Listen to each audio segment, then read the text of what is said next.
When Salvador was 5 years old, he wrote to Papa, begging him to return. He loved his father deeply, despite not being able to remember him. When he finished, he handed it to me with great satisfaction.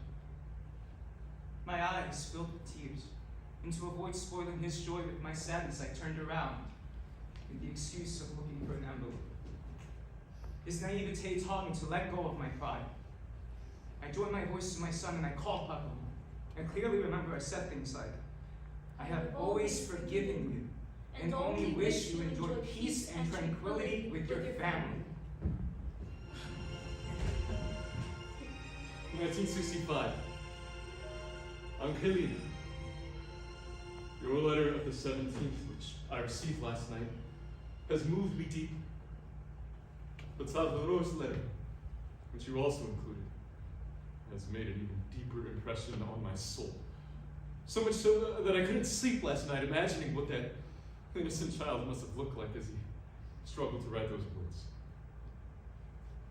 Thank you, Katelyn, for Salvador's letters and for yours.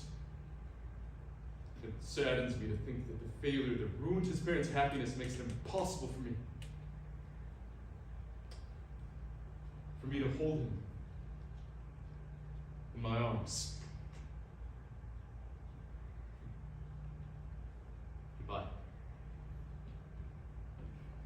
I believe in the sincere friendship you show me. 1,000 kisses to Salvador, and tell him he should write to me again. I was so innocent. I found his response encouraging. He had only said, I believe in the sincere friendship you show me. However, my urgency to rebuild our home had me reading a promise of reconciliation in those words. Soon after, Salvador fell ill with a pernicious fever that put his life in danger. I immediately let his father know of his condition. When the doctors told us that all the scientific resources available to fight his illness had been spent, and that in his opinion all we can do is trust in God and in the child's natural resources, I wrote to Papa again, delirious and frightened, repeating what the doctor had said. And I told him much, much more.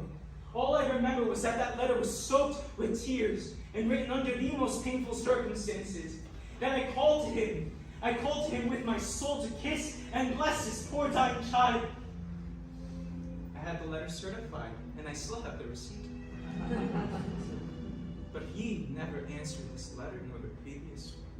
It was then that I realized that the evasive tone in his most recent letter reflected the power of that woman's presence, and that this was not just a mere affair.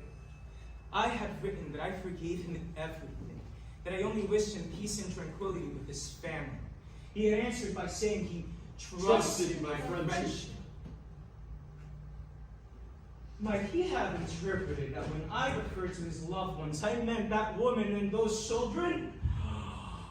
I cannot believe it.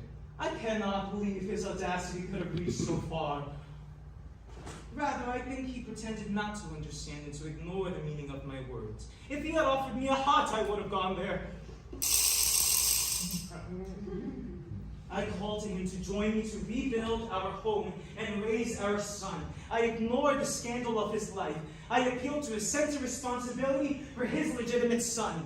Under these circumstances, how can he honestly say that he abandoned his wife because she refused to return to the conjugal home? I also have witnesses, David. Don't you think that their lies change the truth to the facts? I also have witnesses, and my witnesses are all people who still respect truth and decency and will testify in any public square or court. All of them are my witnesses, David, and all will bear witness that I was always attentive to my marital ties. I always forgave Paco everything, and today I only wish him God's blessing and the gift of good health. No, erase that. And today I wish him peace and tranquility in the kingdom of heaven.